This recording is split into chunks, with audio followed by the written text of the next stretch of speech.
এইমাত্র পাওয়া খবর, কাপ্তাই বাঁধের 16টি গেট খুলে দেওয়ায় সামনে কি বিপদ আসতে যাচ্ছে জানালেন এটিএম আব্দুল জাহের। এই ছিল শিরোনাম, এবার জানাবো বিস্তারিত। পানির স্তর বিপদসীমায় পৌঁছে যাওয়ায় কাপ্তাই বাঁধের 16টি গেট 6 ইঞ্চি করে খুলে দেওয়া হয়েছে।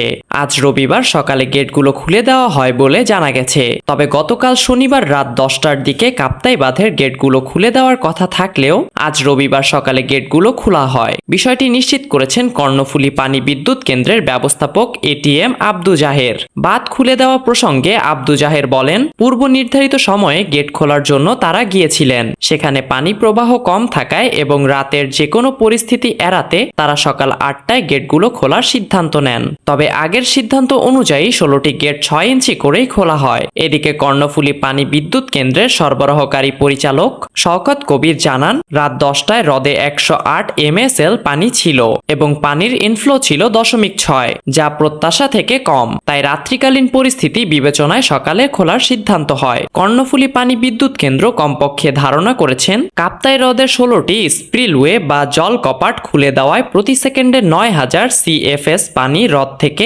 নিষ্কাশিত হয়ে কর্ণফুলী নদীতে পড়বে বলে। নদী করে বৃষ্টিপাত বা পানি প্রবাহ অস্বাভাবিক বৃদ্ধি পেলে গেট খোলার পরিমাণ পর্যায়ক্রমে বাড়ানো হতে পারে বলে জানান তারা। ব্যবস্থাপক এটিএম আব্দুল জাহের জানিয়েছেন, কাপ্তাই হ্রদের পানি ধারণ ক্ষমতা সাধারণত 109 ফুট। বর্তমান পানির উচ্চতা প্রায় 108 ফুট। ফলে বিপদসীমার কাছাকাছি হওয়ায় হ্রদের উজান ও ভাটির বন্যা নিয়ন্ত্রণে এই সিদ্ধান্ত নেওয়া হয়েছে। তিনি আরও জানান, এছাড়াও একই সময়ে বিদ্যুৎ উৎপাদনের জন্য ব্যবহৃত 5টি ইউনিটের মাধ্যমে আরও 32,000 CFS পানি নিষ্কাশিত হচ্ছে, যার মাধ্যমে প্রায় 219 মেগাওয়াট বিদ্যুৎ উৎপাদন হচ্ছে।